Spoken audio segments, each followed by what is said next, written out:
Hello കൂട്ടുകാരെ, എല്ലാവർക്കും വീഡിയോയിലേക്ക് സ്വാഗതം. ഇന്ന് നമുക്ക് സീഡിനെ പറ്റിയാണ്.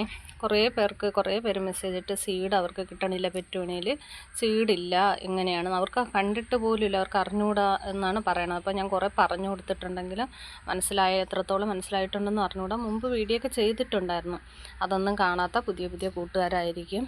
അപ്പോൾ അവർക്കൊക്കെ വേണ്ടിയിട്ട് വീണ്ടും ഒരിക്കൽ കൂടെ പറയണേ. ഇതാണ് സീഡ്. ഇത്രയും ഫ്ലവർ ഒരുമിച്ച് പൂത്ത് നിന്നിട്ട് എനിക്കിതിലെല്ലാത്തിലും സീഡില്ല.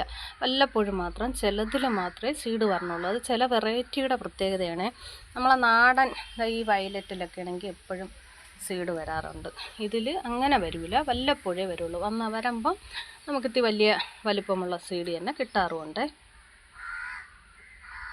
ഇതുണ്ട്, ഇത് അവിടെ കാണിച്ച പോലത്തെ വലിയ വയലറ്റാണ്. ഇതിൻ്റെ സീഡ് കണ്ട, നല്ല വലിപ്പമുള്ള സീഡാണ് ഇതിൽ വരണത്.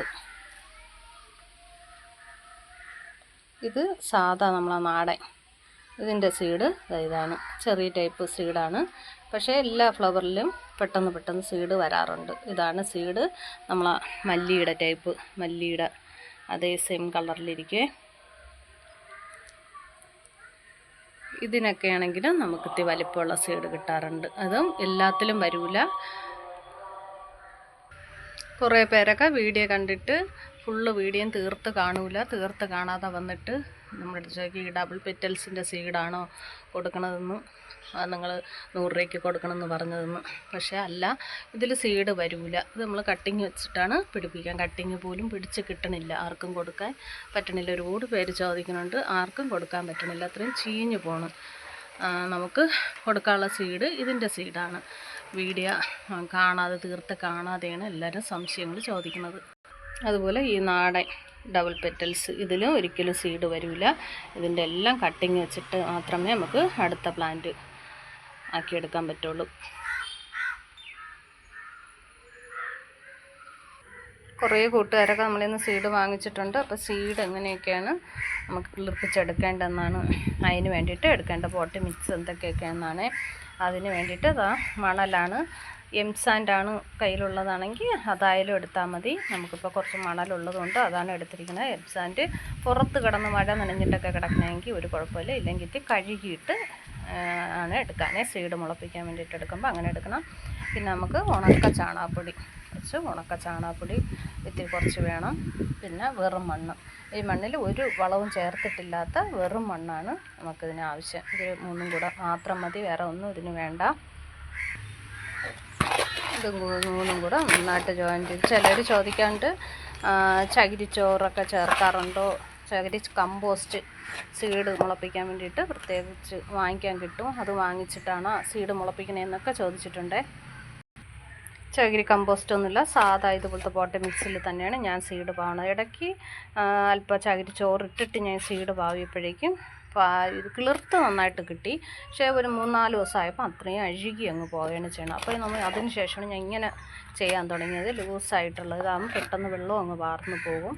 അപ്പോൾ എല്ലാവരും ഇങ്ങനെ ഇതുപോലെ ഒന്ന് ചെയ്തു നോക്കണം. രക്ഷപ്പെടുന്നില്ല എന്നുള്ളവർ കുറേ പേരുടെ പരാതിയാണ്, പിടിച്ച് കിട്ടണില്ല, മുളയ്ക്കണില്ല എന്ന്. ഒരുപാട് സീഡ് പൈസ കൊടുത്ത് വാങ്ങിച്ചിട്ട് നഷ്ടപ്പെട്ടു പോകുന്നു. അപ്പം എല്ലാ കൂട്ടുകാരും ഇതുപോലെയൊക്കെ ഒന്ന് ചെയ്ത് നോക്കണേ.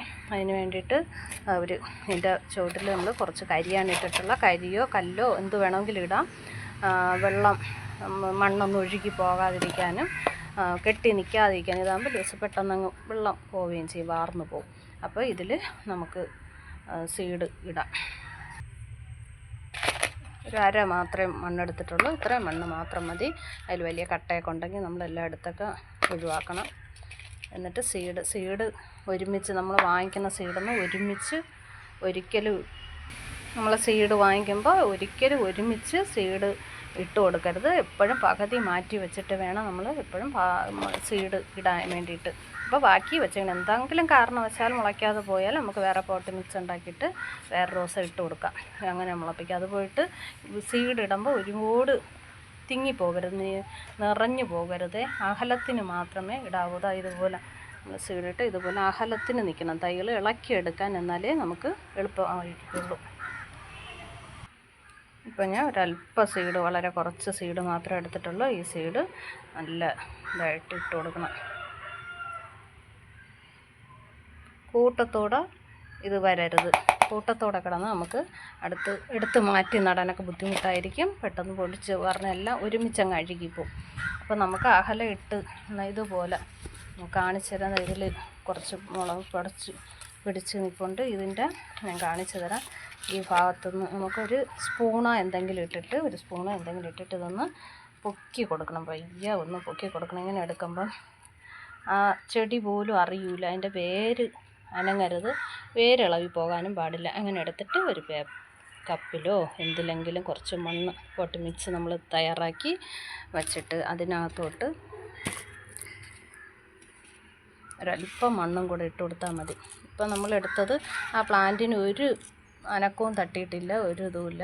നമ്മൾ പയ്യെ ഇളക്കിയെടുത്ത് ഇതിൽ വെച്ചിട്ടാണുള്ളത്. അപ്പം ഇതിൽ അല്പം മണ്ണും കൂടെ ഇട്ട് ഇതൊന്ന് സെറ്റായിക്കൊള്ളും, ഒരു കുഴപ്പമില്ല. ഇത് നന്നായിട്ട് പിടിച്ച് കിട്ടും. അപ്പോൾ നമ്മൾ നേരിട്ടിങ്ങനെ പിഴുതെടുക്കുമ്പോൾ അതിൻ്റെ ആ പ്രധാനപ്പെട്ട വേരങ്ങ് പൊട്ടിപ്പോവും. അത് കഴിഞ്ഞാൽ പിന്നെ ഇത് വാടി നിൽക്കും. 2-3 ദിവസം നിന്നിട്ട് അതങ്ങ് അഴുകി പോവുകയാണ് ചെയ്യണം. അപ്പോൾ ഇതാകുമ്പോൾ ഒരു കുഴപ്പമില്ല. നാളേക്കാകുമ്പോൾ ഈ പ്ലാന്റ് നല്ല ഫ്രഷായിട്ട് തന്നെ ഇങ്ങനെ തന്നെ ഇരിക്കും, പെട്ടെന്ന് വളർന്ന് കിട്ടുകയും ചെയ്യും. അപ്പോൾ എല്ലാ കൂട്ടുകാരും ഇതുപോലെയൊക്കെ ഒന്ന് സീഡ് കിളിർപ്പിക്കാൻ നോക്കണം. മറ്റുള്ളവർക്കൂടെ ഒന്ന് ഷെയർ ചെയ്ത് കൊടുക്കണം. ലൈക്കും കമൻറ്റൊന്നും ചെയ്യാൻ മറക്കരുത്. സബ്സ്ക്രൈബ് ചെയ്യാത്തവർ സബ്സ്ക്രൈബ് കൂടെ ഒന്ന് ചെയ്യണം. ഓക്കേ.